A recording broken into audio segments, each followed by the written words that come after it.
Welcome to Try Not to Overthink It. I'm RJ. I'm unique. And I'm Khalil.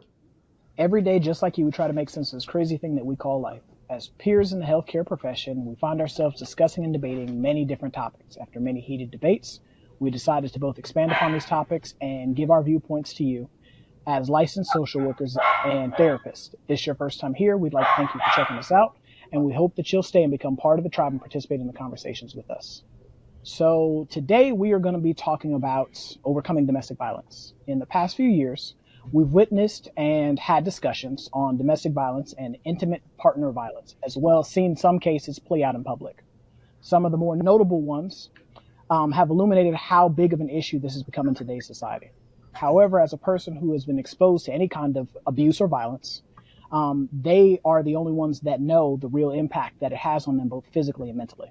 Today, we're going to be joined by a guest who, through sharing her own experience, can help us in unpacking this topic, and hopefully get some, hopefully be able to help some of our listeners who may be going through something similar. So today we are joined by Aja. So Aja is our guest today, and she's going to be sharing us her experience. And from there, we'll kind of unpack the topic and see and just kind of expand on the conversation. So, Ms. Aja, I'll turn the floor over to you for you to tell us your story. Hello, everyone. I've been out of my domestic violence relationship. Well, I guess I've been a survivor for the last 3 years. I met my, I guess you can call him my abuser, in 2019. It started out perfect, and now we're here. And I just want to kind of shed light on, a lot of people think that when it comes to domestic violence, it's so easy to leave. It's so easy just to say, I'll never go through that. And I've been one to say that before, but you don't know until you're in that situation. So just by telling my story, hopefully I can save a life, impact someone, or just help someone in some type of way to avoid it or get through it. Okay, so I'm going to ask you the first question. So a lot of people are unaware of what emotional abuse is in a relationship and find it hard to understand that they're being abused. From your experience, why do you think that is? One, because you trust the person that you're with. You've built this rapport with them, Mm-hmm. and it's really subtle. You know, it starts off really, really small, and then it kind of blows up. So for me, sometimes when things would happen, I would really question myself, like, did that really just happen? Because you're kind of like in shock, you know? Is this person really being abusive? Am I tripping? You know, it's a lot of mental and manipulation when it comes to emotional abuse. But yeah, it's really subtle. You don't see it until you're in it. I think that something that you just said was very important. A lot of times you don't know that you're in it until you're in it. And I think that for a lot of people, both men and women, we don't necessarily understand that the situation or the relationship that we're currently in is not a good one while we're in it. It is not until you are going through whatever you're going through or until you make it to the other side that you recognize what type of relationship that you were in. Because like when most of us think of, when we think of abuse, we think of just like the physical piece. Um, we think of, the hitting, the pushing, the grabbing, or the controlling pieces. We don't think of like emotional abuse. We don't think of the spiritual abuse. We don't think of the mental abuse. Like we don't think of the non, the things that you can't see or the things that you can't Mm-hmm. touch.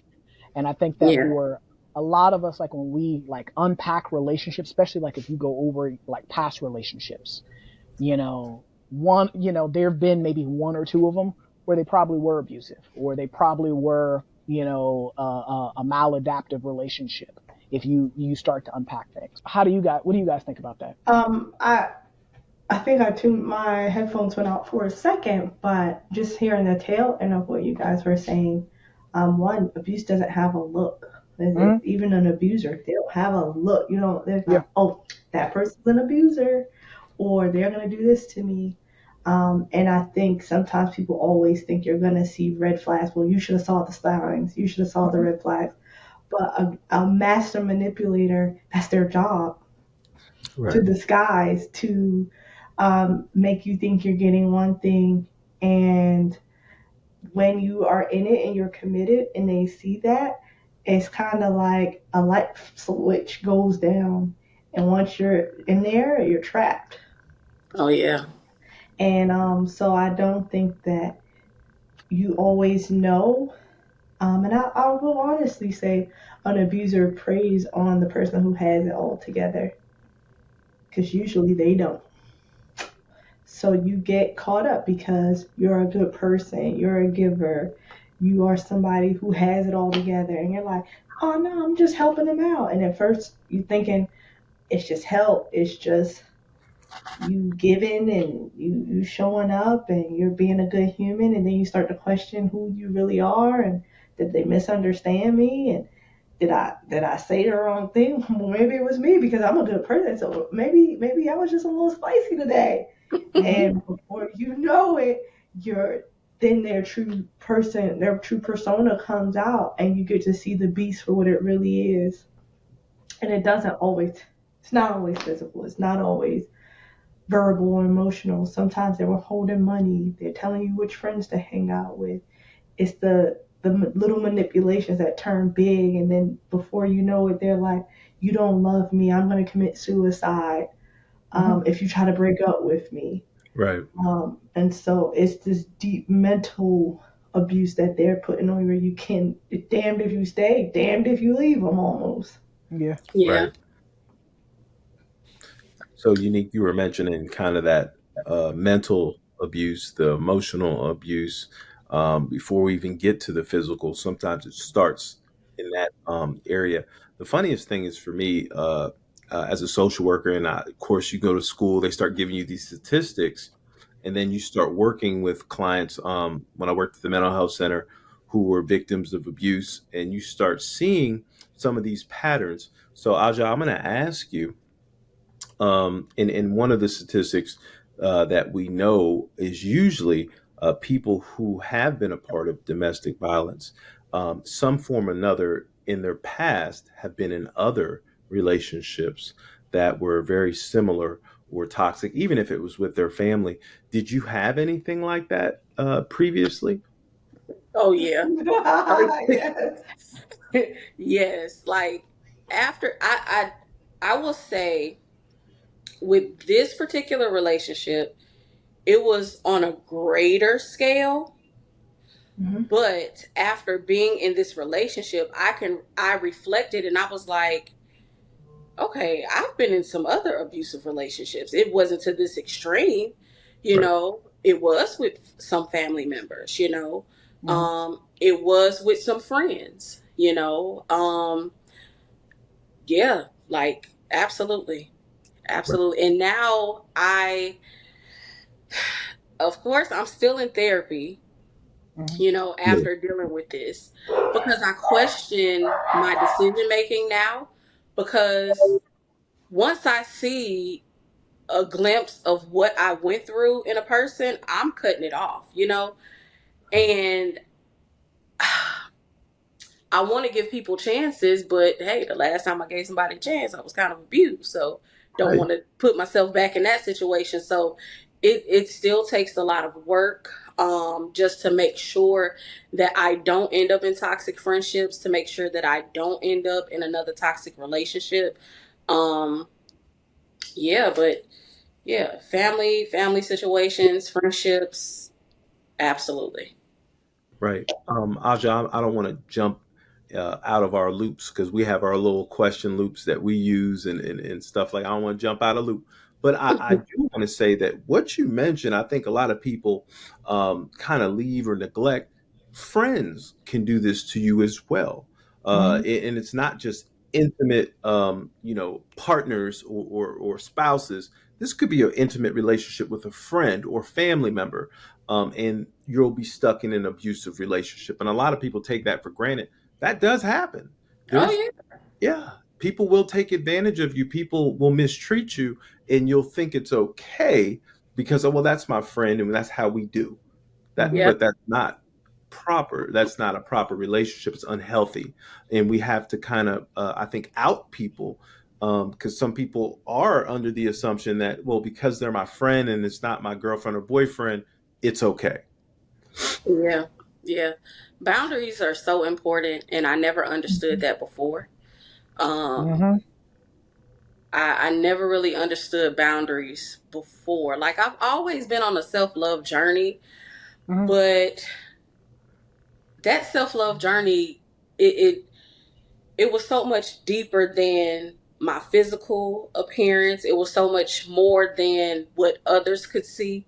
And it wasn't until that relationship um, that I was like, I just told my son this the other day, you tell people, you show people how to treat you Hmm. by boundaries. You know what Oh I'm yeah. saying? And if you don't set boundaries for yourself, can you truly say that you love yourself? Because Mhm. basically you're Or them. allowing people to treat you any kind of way.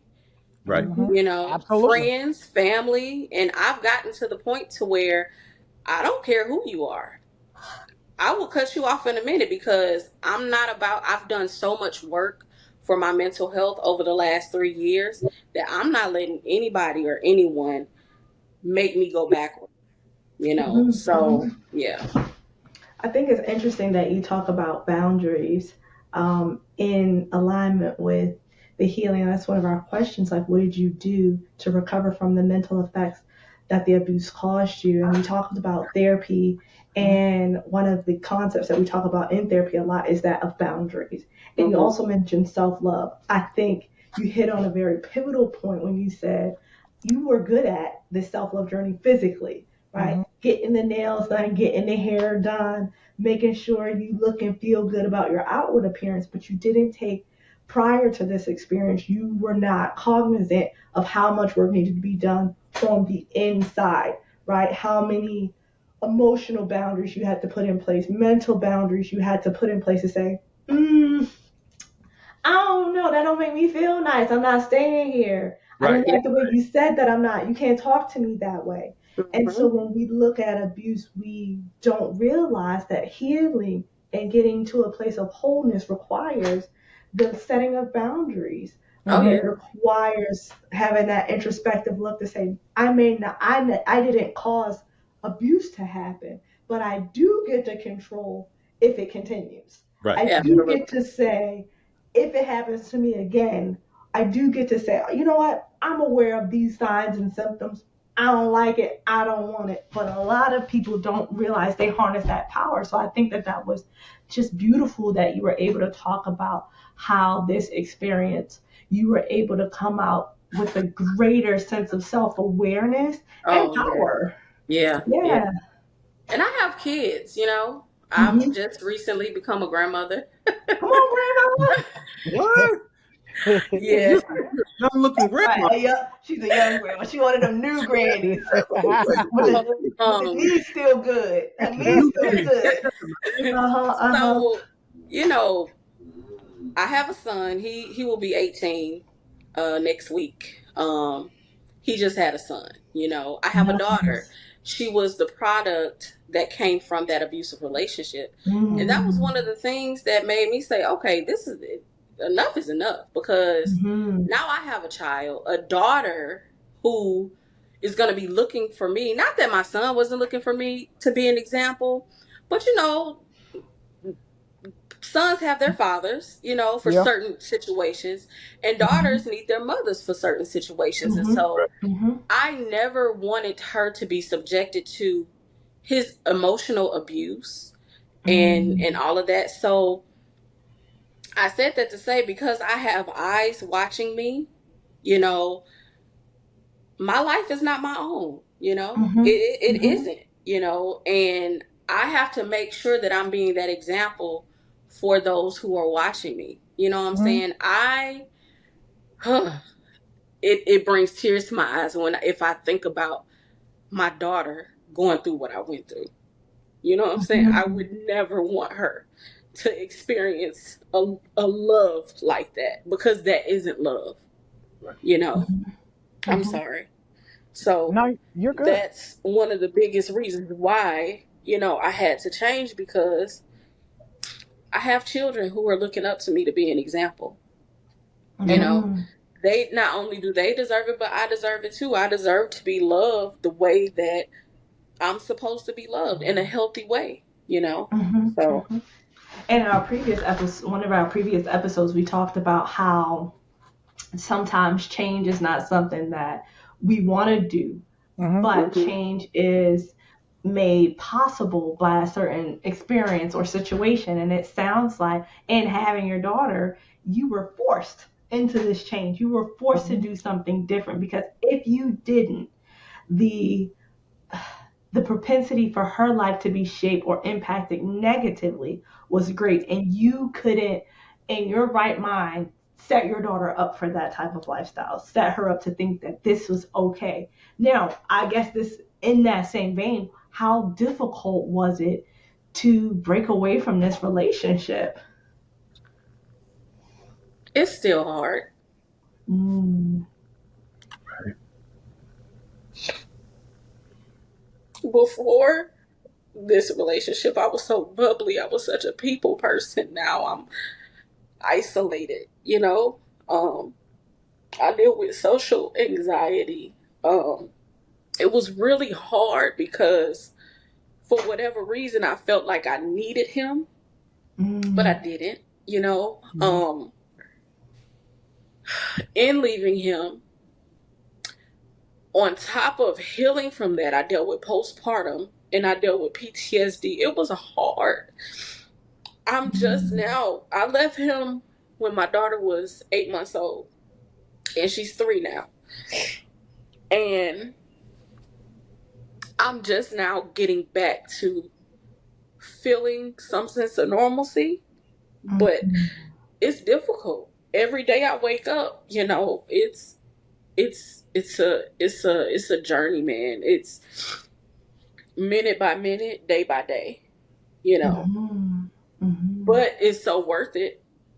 Right. You know, anytime that I reflect on what I went through, the difficulty in healing is so hurtful, but it's so beautiful because I got my power back. Mhm. And that pain that I went through healing was so much better than the pain that I was going through being abused.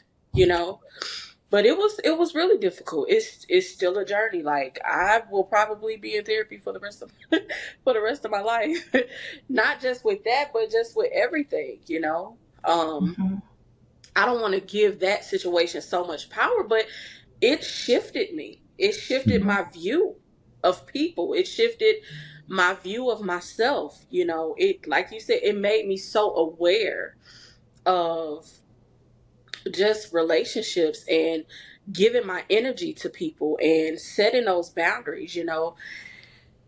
It was difficult. Some days I didn't want to get out of bed, and I had to feed my child. I had to take care of her and work on top of mm, healing, but it's gotten easier, I will say. mm, I'm sorry for mm. crying. Let me cry, No, No, baby. don't Listen, be no, you're no. sorry. good. I wanted, Don't be I sorry. Right. wanted to just thank you for being vulnerable with us in this moment. Right. This is definitely a hard, hard topic to talk about, especially while you're still doing the healing work. So thank you, Mhm. Aja, for just being vulnerable with us, with our audience, and the Right. populations that we speak to. Abuse is, I wish I could just say, you touched on it a little bit, but I wish I could say that abuse is, it only affects that incident or that situation. But once a person has been exposed to abuse, it permeates and infects the person's being, right? You talked about going through a depressive state and how you didn't want to get out of bed, how interacting with everyone else changed. So that social anxiety, this overwhelming fear that it'll happen again, right? You doubted who you are, and you lost your sense of self-awareness and knowing who Aja was. So many people I think, need to hear that and see the raw emotion that in healing there can still be pain, right? Hmm. Healing is not the absence of pain. Healing is not the absence of that process of self-doubt and depression. These things can coexist. You can be on a healing journey and still feel depressed. You Yeah. can be on a healing journey and still be disappointed and confused and, shocked. It sounds like there Yeah. was a period where you were just in shock that this actually happened. Like, not just to you, but in general, like a person could do this. Like, I would have Yeah. never fathomed somebody doing this magnitude of hurt to me. Yeah. And I think that's powerful just to see how those feelings and emotions live in the same space, because you don't Yeah. always hear it that way. You see people once they get out, oh, they're happy and they're go lucky and life is back to normal. But oftentimes that's not the story for most people. Mm-hmm. Hmm. Yeah. Very true. And also, I don't know if this was, I kind of glanced over the question, so I wanted to be like as authentic with my answers as possible. Hmm. But Mm-hmm. I didn't know if this is one of the questions. But something I realized in therapy is that on this roller coaster that I was on, I actually in turn emotionally abused the people around me Mm-hmm. because Mm-hmm. they were on that up and down roller coaster too. They were wanting me to leave. I would say I would leave, but I didn't leave. And they're worried about me. It was like they went through it too, you know? And I think Mm-hmm. that's something we should recognize too is you kind of put your support system in that same journey with you, and we should be mindful of that too, because Mm-hmm. their emotions matter because they love you and they care about you, you know. Right. um yeah, like it truly shifted my friendships, but I'm so glad that I feel like I'm blessed and lucky because a lot of people don't have the ending that I have. You know, a Mm-hmm. lot of people don't have the support system that I have. You know, it was nothing for me to tell my mama and my aunt what was going on. And when I say I packed up an apartment in a matter of a week and left, you know, everybody doesn't have that, I guess, that support system. So um I think we should be very, very aware of, you know, how it makes people feel around us. No one wants to know that their loved one is going through something and they know they can help them, but they can't help them, you Right. know. Mm-hmm. So, Mm-hmm. Aja, I want to thank you again. I know Unique said it before, but bearing your soul with us and being vulnerable and really being authentic, that speaks a lot. And I know the viewers, they need to hear that. They need to hear that someone Hmm. has overcome, especially that testimony. That's how we overcome by the word of our testimony. And right now, absolutely. uh, you're resilient and you're giving other people, all right, that spirit of resilience. There's people listening to this that need to hear that, For sure. because what you were just speaking about, that vicarious trauma that your family members suffered with, and then like you're saying, hey, I'm in a mental state where I'm lashing out on them because they're expecting me to leave, and I don't know if I can leave. That place right there, that somebody's in that place right now that's listening to this, Oh yeah. and Yeah. they needed to hear that while they're going through this, not to give up. And their Yeah. family, if they do have the same type of family support you have, or if they have some friends that are supportive like that, for the friends not to get disappointed with them and don't give up on your friend. Yeah. Yeah. And Yeah. I'm so glad you had that. Grace be to God. One of the things that when you mentioned going through that transition and how hard it was, there's grief and there's loss, Oh. that Yeah. are associated with broken relationships. People throw it out the window. Well, that person was bad. We always equate something Mm-hmm. with good or bad. Well, no, I Right. mean, that's a part of my life. That was, Yeah. I built a life with somebody, and then they betrayed my trust. I put in all this effort, Mm-hmm. right? And then the relationship is gone. And Yeah. like you said, you had to pack up in a matter of weeks. Yeah. So And several that losses. hurts. Loss of People her don't relationship, understand that. the loss of her living, there's so many layers Yes, to that loss. Right. man. Well, because he was so manipulative, for me, I grieved a couple of things. I grieved the person who I thought I was in love with. Mm-hmm. Right. He doesn't even exist. Yeah. Mm. Mm-hmm. Mm-hmm. You know, like, how does that happen? And then I grieve the fact that I've created another statistic because my daughter doesn't have her father. Wow. Yeah. You know what I'm saying? Mm. I Mm-hmm. grew up without my father, which thank Wow. Wow. God that we're reunited now, we have a relationship now. But she doesn't have her father, and little girls need their dads. You know what I'm That's saying? true. There Right. were things that I went through as a younger woman or a young girl that I needed my dad in, which I feel like because I didn't get that validation, it did put me in some not fortunate situations, with Mhm. guys. And so now I grieve the fact that now I'm a sole provider of a young girl who doesn't have a father. So it Mm-hmm. was kind of twofold for me. Mm-hmm. So, Mm-hmm. yeah. So earlier you touched on something that I think is very important.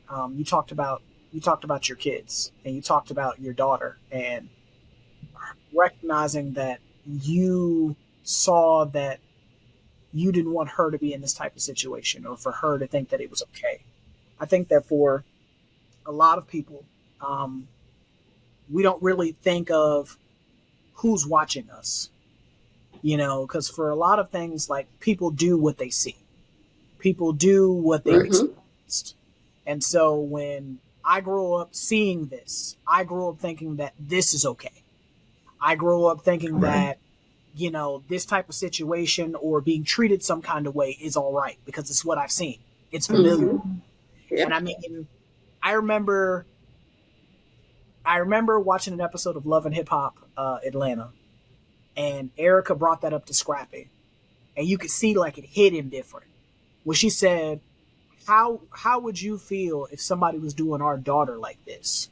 And you could see it, Mm, in his face, like it hit him, because if he don't love nobody else, he loves his daughter, and so exactly. Mhm. you could see it hit him like, oh snap, I never thought about it like that before. And for me, I always love to watch little kids, because you see in the kids, you see their parents. So like my Hmm. niece, I see my sister and my niece. And me and my sister will talk about things that she does. And I'm like, bro, you used to do that when we were kids. Mm-hmm. You know, because kids are a reflection of Yeah, who you are as absolutely. parents, as the people that raise them. And like going through a traumatic situation such as being in an abusive or a violent relationship, understanding that like you said, your family went through that with you, and Mm-hmm. your daughter was seeing that, and that was something that, like I said, it was, I'm thankful that you made it out to the other side and you were able to remove yourself from the situation, because for her growing up and seeing that, if it was something that she saw, it could be one of those situations where she thinks it's okay. Like, he don't love me if he's not doing this to me. Right. Exactly. If he Exactly. if he's not arguing with me, he's not doing whatever, then he don't love me. And for me, even now, like as an adult, I can say that like I'm one of those people, like I don't yell. And there have been times where I'm sitting there looking at somebody, and that's the first thing. Like, I'm not even paying attention to what they say, and I'm just like, "Why are you yelling?"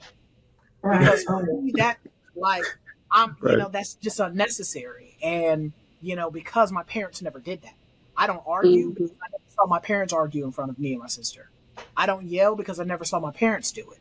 And so Mm. for me, like with situations like with abuse and violence, children do those things because, again, I saw it.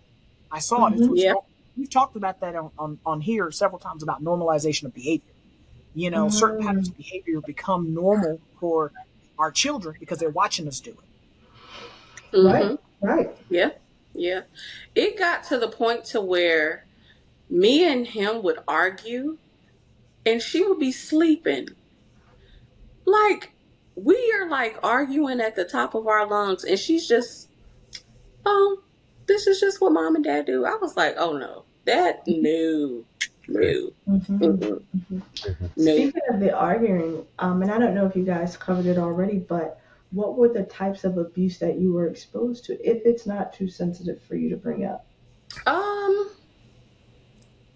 it was more so he was very manipulative. It was very uh emotional. Well, you don't love me if you do this, or Mm. he would speak lies to me, things that I know that weren't true, but for whatever reason, like they would. It was so emotionally manipulative.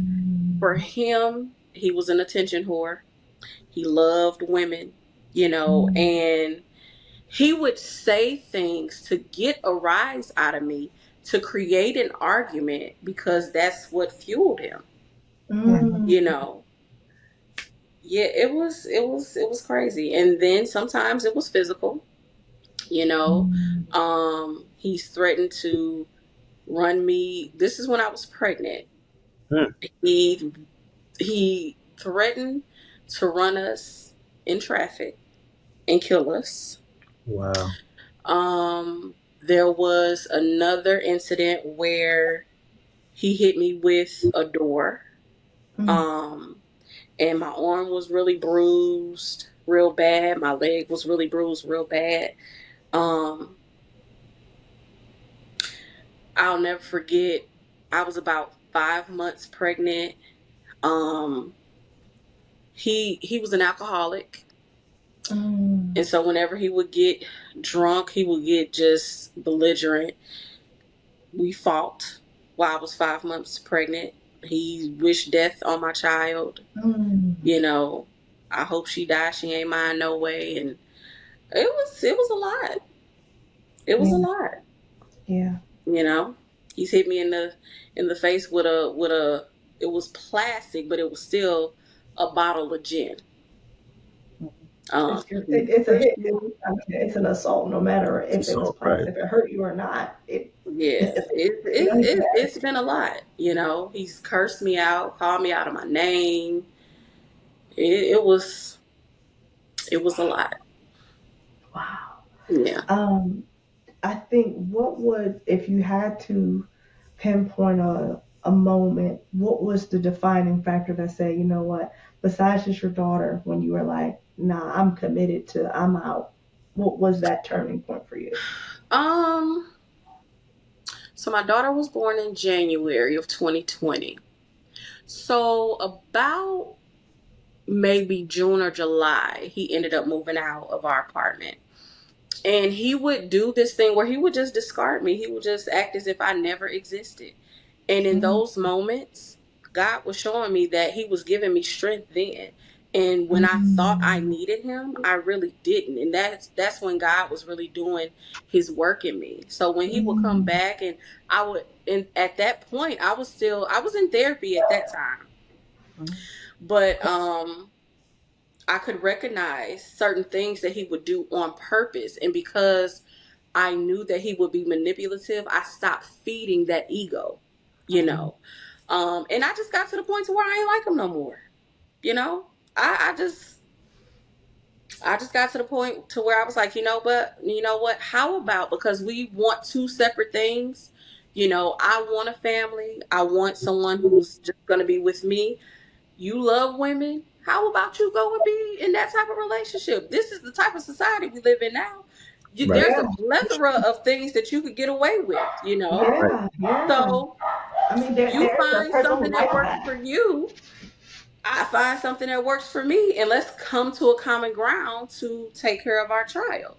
Mm. And that's when the manipulation would start again. But by that time, if he wasn't showing me the actions behind those words, I wasn't taking it seriously. Mm. So from maybe June to, I left in October. Our last incident was that September. So from maybe June to September, I just stopped liking him.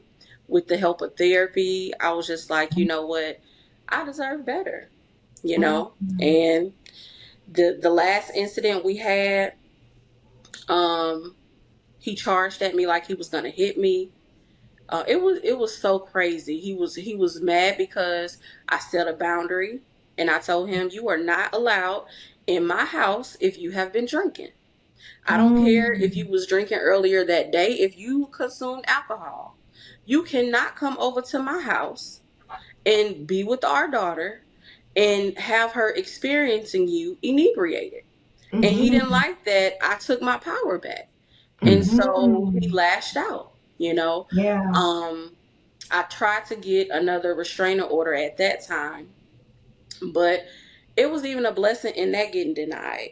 You know, that gave me, I had nothing holding me to mhm, Florida. You Yep. know, mhm, he didn't really, I feel like he didn't really care about my daughter because he didn't sign her birth certificate. Oh wow. mhm. Nothing is holding me here, sir. So Yeah, I'm gonna leave. And yeah. I know it's gonna be hard, but I just dipped. It sounds I saw the opportunity and I seized it. yeah, it sounds like you started to see you again. Mhm. Right? For in that during that time frame, you had this vision of what your life was supposed to be together, and you'd envisioned this together, this family unit. But once you kind of came to your senses and said, you know what, this is a dream of mine. This is not a shared vision. This is not a shared dream. And you Hmm. were able to reframe and reconceptualize and say, no, I still deserve that. Right? I Mhm. still deserve that family unit. I still deserve for my needs to be met. And you were able to separate you from the relationship and Mhm. were able ultimately to see him for who he truly was, Oh yeah. to see what you meant to him. So that's Yeah. powerful in itself. Yeah. Yeah. And I had to learn, I had to stop projecting how I felt on him. Mm. Oh, Because I'm such a loving person. wait a minute, say that one more Say time. that. Cause see, Yeah, bring that back. look, in one of our last episodes, we were talking about that. How sometimes with pain, it's easy and it's comfortable to be like, no, they did this to me. I get the lash out. But say that again. You had to do what? I had to stop projecting myself onto Mm, him. Sometimes because I'm mm, such a loving person, in return, I'm like, well, deep down, he really does love me. No, he don't. No, nope. mm, Just like he was projecting his insecurities and fears and just ugliness onto me and making mm, me feel like I was doing the same thing. And that's part of probably one of the reasons why I stayed. Because in my mind, because I feel like I'm somewhat emotionally healthy, mm, that's what I'm a loving person. That just comes natural to me. It doesn't, I can't fathom someone not being loving and concerned mm, and empathetic and like Hmm. so, and I was projecting that onto him, but that's not who he is. Right. Yep. Oh, So that's heavy. So That's Yes. heavy. you touched on two things. One, expecting you from other people. mhm, Mm-hmm. That is a common Mm-hmm. that is a common thing that a lot of us do. We tend to Yeah. expect us from other people because I would do Mm-hmm. this, they should do this. Because Try I'm to be loving and caring, disappointed. they're loving and caring. Right. Mm-hmm. They should be loving and caring. Because I'm willing to give everything of myself, they should be willing to give everything of themselves. And not everyone is going to love you the way that you would love them. yep, Yeah. You know, Yeah. and then the second thing was sometimes for a lot of us, we tend to be in love with the person's potential Mm. instead of where they currently are. Like we're looking at, Mm-hmm. it's kind of like for me, I'm an artist. I like to make stuff with my hands. You know, taking a lump of clay. You know, some of us look past the lump of clay and can see the finished product. Like once you've yeah, sculpted, Mm-hmm. molded it, put it in the kiln, we see the yeah, finished product. That's what we're in love with, rather than the lump of clay. And yeah, Mm-hmm. so, Mm-hmm. for him being the lump of clay, you loved him for the finished product, the mhm, vase, the yeah, mug, whatever it was supposed to be. That's what you loved him yeah, for. Right. yeah, And I Mm-hmm. mean, for a lot of us, But we tend to do that. We tend to love for the potential instead of what's right here in front of us. But the difference between the lump of clay and a person is that, excuse me, you have control over the medium. With Hmm. an Exactly. artist, you have control over the paint, you have Yeah. control over the brushstroke. With a Mm-hmm. person, you don't. You're not the conduit of their change. That Yep. Mm-hmm. they're strictly the only person who can decide if they want to change. That's between them and God. And so Mm-hmm. when we step in the role of God and we Oh, desire to be yeah. the change conduit, then we get Mm-hmm. Yep. ourselves into trouble, right? Mm-hmm. Mm-hmm. We have to release and realize the only person that I am 100% control over is me. It's me. And Yep. Audrey Yep. was saying that when she had this, like, it was me. I was putting like my goodness onto him. And he, Right. Mm-hmm. one, he didn't deserve it, clearly, Right. right? Mm-hmm. He didn't deserve none of Right. that. She was giving him more and putting him on a pedestal that he could not put even two toes on. Yeah. But we do that, and sometimes we get in the way of God being able to bless or remove things that aren't not to be there because we're like, no, God, I got it. God, Yeah. Mm-hmm. listen, God, listen, big Father God, sir. Just let him stay, let us stay. And he's like, Mm-hmm. I don't even like that person for you. Right. We gotta remember to allow, people be honest and say a person is going to be or do whatever it is that they want to be or do. Yes. And it is not my job to fix, to change, to realign, to teach, Uh-huh. Mm-hmm. or sorry, to make them learn. Because we can teach whomever, but I can't make Mm-hmm. them learn, right? Right. That's the work of That's it. that person. So when we learn, like I say, to mind my business, we're so much better off for it. If Mm-hmm. it's not your business, leave it there.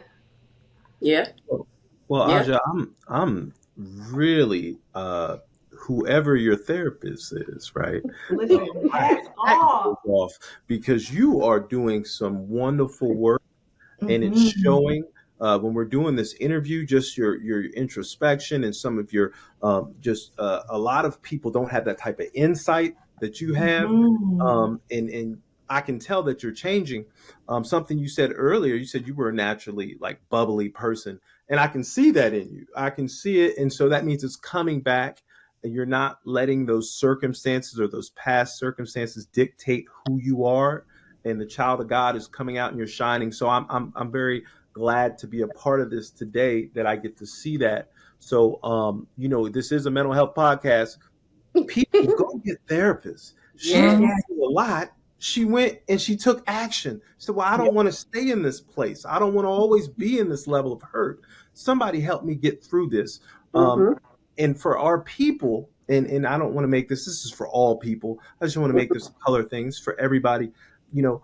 But the issue with a lot of African Americans who've been through this level of trauma, they've had it going. It's been something that's been passed down. We talked about generational curses with myself, RJ Unique. We talked about this. This is Mm-hmm. a way you can help break some of these Oh, chains. Yes. yeah. Yeah. Why would we not want to do this as a people? Why would we be Mm-hmm. so afraid of because I know I grew up and my mother always said, don't tell nobody nothing. You but Mm-hmm. boy, if you go out this house and tell them people what happened, and Right. my mom, she was just doing what she was taught, right? She was doing what Right. she was taught, you know what I mean?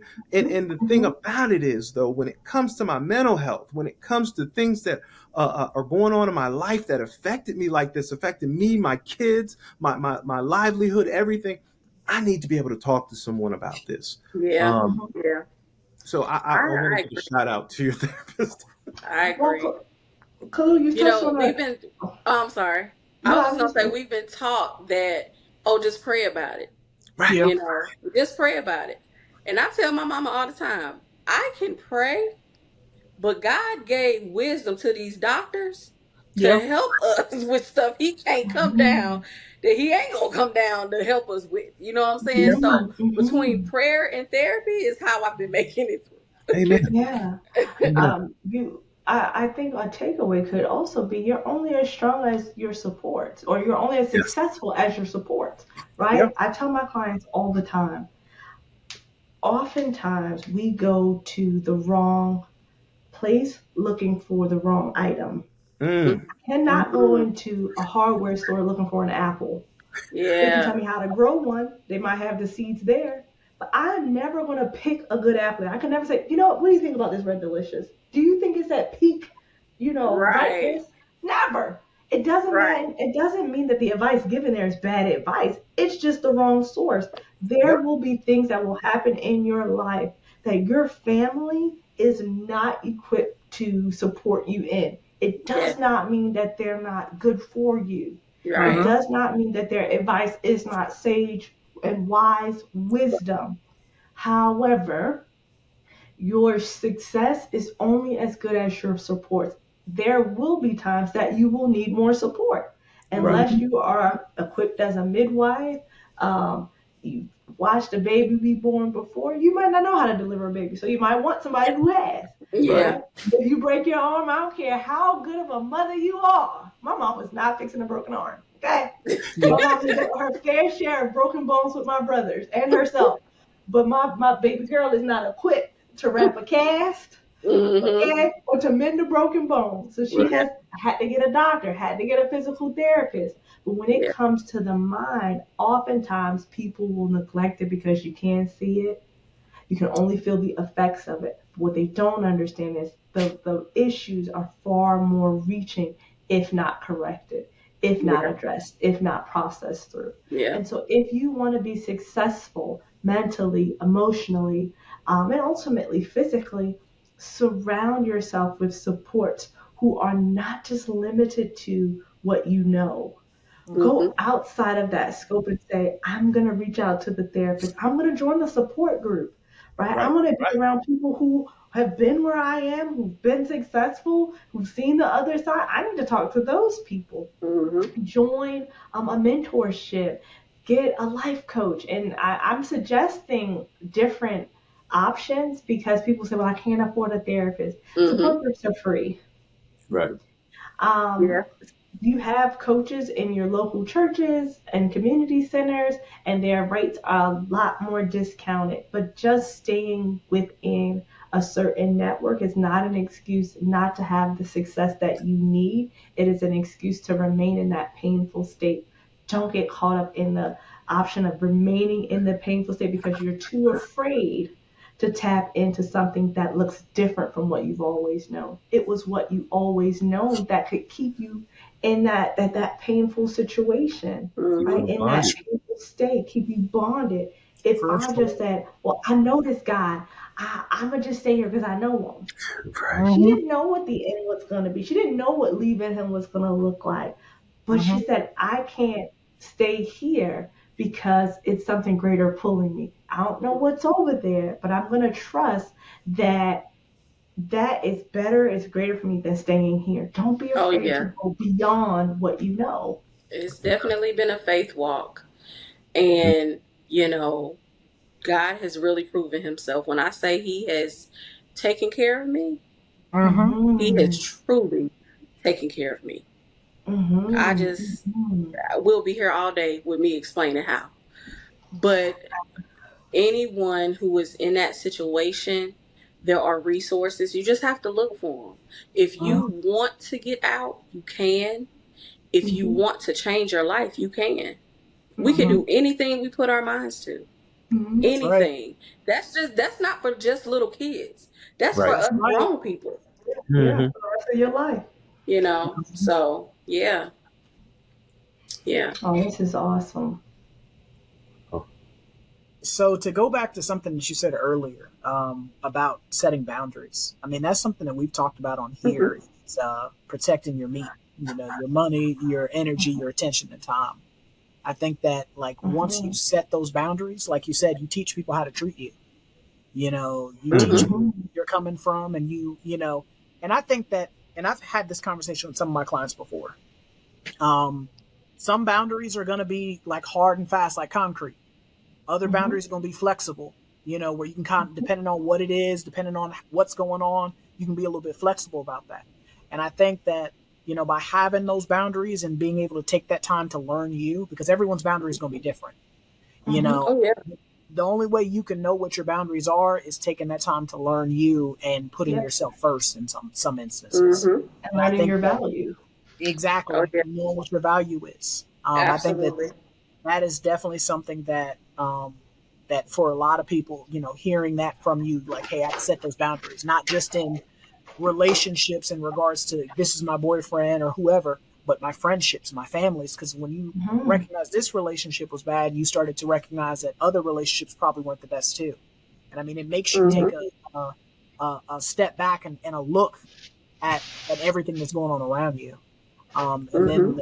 the other thing was that like you talked about how God helped get you through this, you Mhm. know, and I've heard people say that like a lot of times what happens is God will remove people from your life because He saw things that you didn't see, He heard things you didn't hear, and and He did things because He knew that you wouldn't have the strength to do them on your own.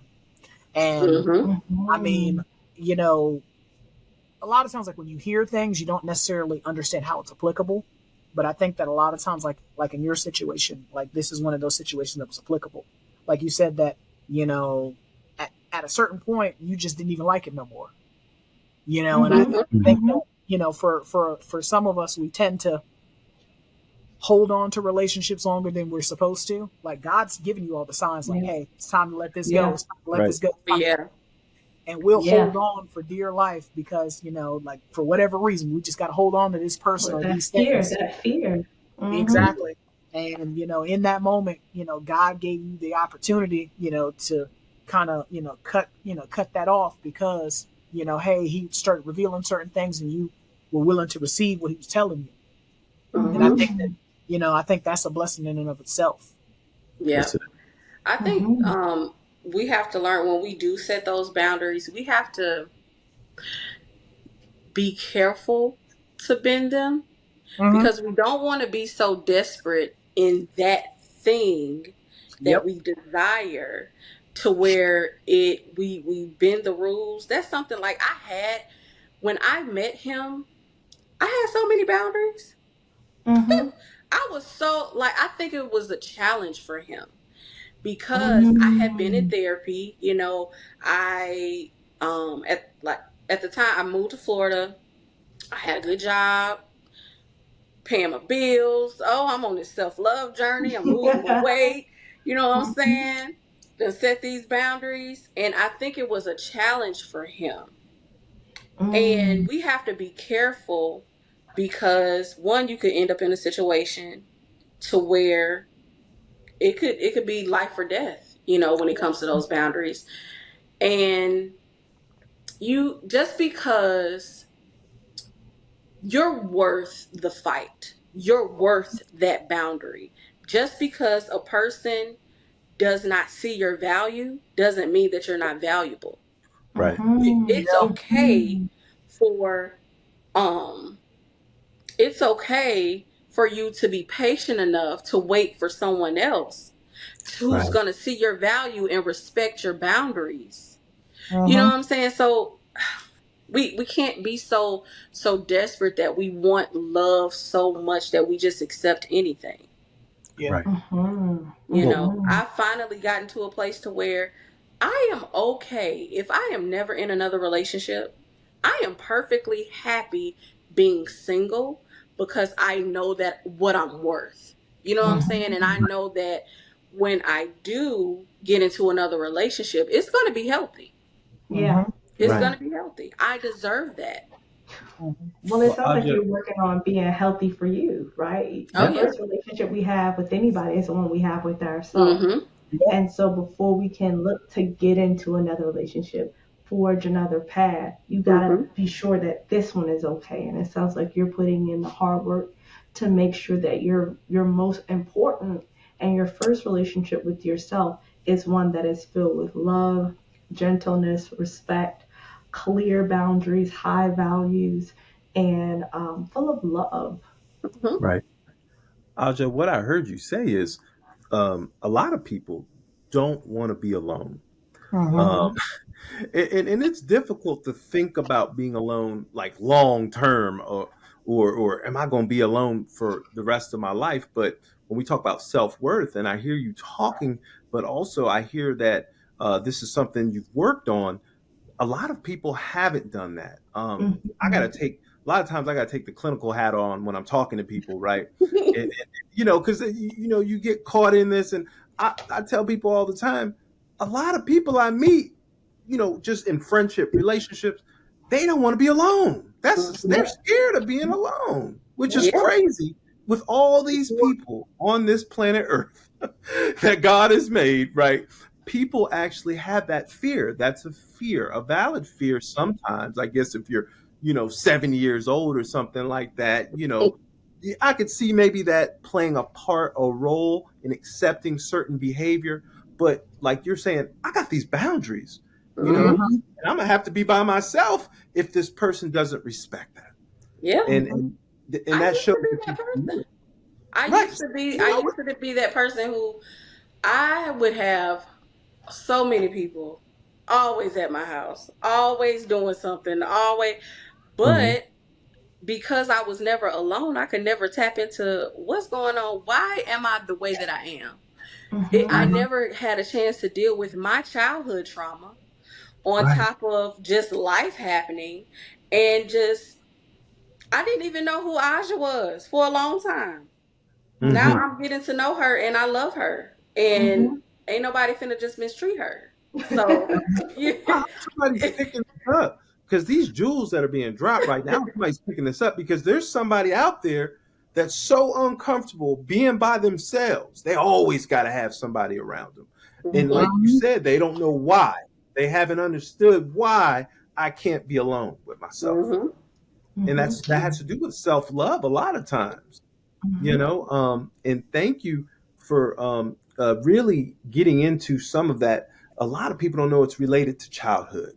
I'm not Freud by any mean. I don't even care about no Freud. I'm a social worker. I'm about real hard interventions. You know what I'm saying? Wait a minute. You're not, I'm talking to the psychologist over you're there. not gonna come for us over here, okay? Yeah, I don't do all. Yeah, I don't do all that Freud over stuff. here. No, I'm not knocking my partners. No, they know I love them dearly. But the issue is, I don't do all that because, yes, obviously a lot of stuff comes from childhood, but we're adults. We got to deal with it. We got to deal with it. Yeah, this is stuff I want to deal with so I can get past that. I don't want to be stuck somewhere in the past. I want to be right here in the present. You know what I mean? I need to deal with this. And when you said that, a lot of people don't understand why they're scared of being alone. And that makes them feel a certain way, very insecure, uncomfortable. Thank you for addressing that for our population out there who are listening. Absolutely. Well, our theorists, the ones who make our field what it is, Khalil, they would fight you on that. And it's not because we want to teach people to forsake the present, right? But who we are is tied to those who made us. And when you understand all of that, then you could get into the nitty gritties of being present and practicing mindfulness and setting up those good boundaries. And so it doesn't have to take a lifetime. It's a life work to know someone else. And same with you. But to start that process, sometimes it takes the process of just setting the boundary. Right? Not having to have all the answers. Nope. I'm setting it based off of today. I don't like it today. I don't care why I liked it yesterday. I don't like it today. It ain't working for me today. And so sometimes when you throw those action steps in, those action steps help unearth the need to say, wow, now why was I doing that for so long? Right. And it helps you to answer those hard questions of, why do I always have to have the people around? Why did I get into this relationship? Where did I learn this from? When did this become okay?